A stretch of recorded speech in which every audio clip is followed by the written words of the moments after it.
So I guess what I'd like to share is the honor that I feel every day walking in this building and the power that I feel in this building with every single client. And what a joy to welcome them in no matter what they've been through, no matter where they are in their life, and they are a part of Aspire forever. And you'll see our clients are in our alumni classes.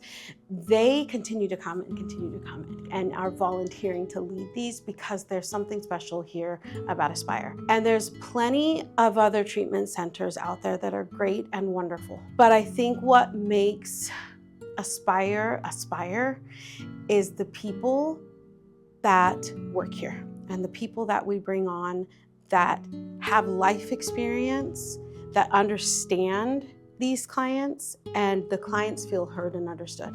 And I think that's the piece that we need in anywhere that's giving treatment to people, is that human feel to treatment.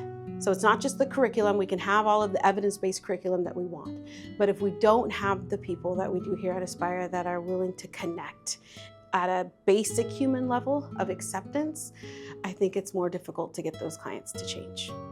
I grew up with an alcoholic father and had definitely moments in high school where I was actively trying to take my life, where I was cutting, where I started to drink and cope at an early age.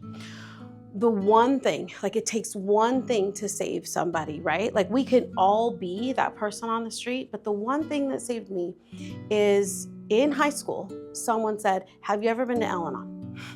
So I go to Al-Anon, which is for families and children with alcoholics. And that it gave me just enough to start understanding what alcoholism was doing to me and my family. That wasn't the fix, that was the start. So then I married an alcoholic person, my first marriage, completely abusive. Went 12 years with getting my self-esteem sucked out of me. I worked at a school and I started to see that the students that they were sending to me were much less behavioral issues than they were dealing with emotional issues that was not being met. And I was like, hey, I can do this. So I went to school and I was going to be a teacher. And in there, the college professor said to me, "I don't think you should be a teacher."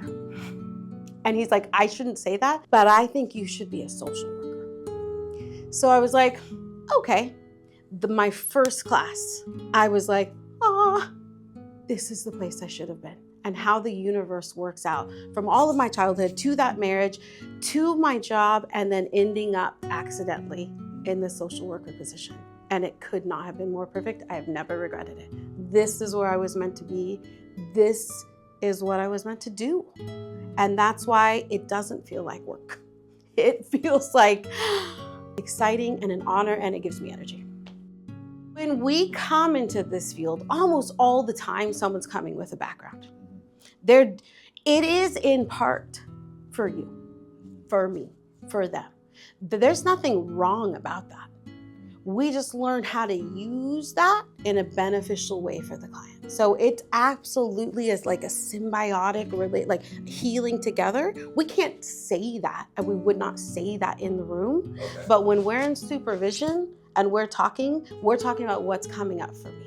And how do I use that in a positive manner for the client? So It comes up. And that's part of being a therapist, is understanding when it comes up, who do I share it with, and how do I use that for the client? So we talk a lot about ego and true self in our sessions.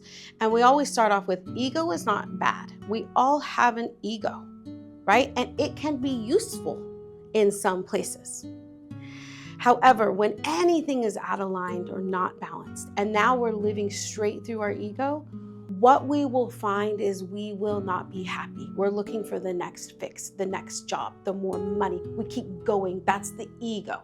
But when we can align with our value system, then we tend to be more at peace.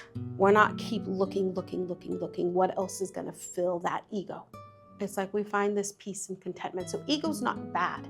It can lead us to some good places. But it's when anything drives the train and takes over, then we're gonna find ourselves out of balance. Whenever one emotion or whatever it is drives the train, we're gonna crash. So everything just needs to be in balance. Nothing's bad, nothing's good.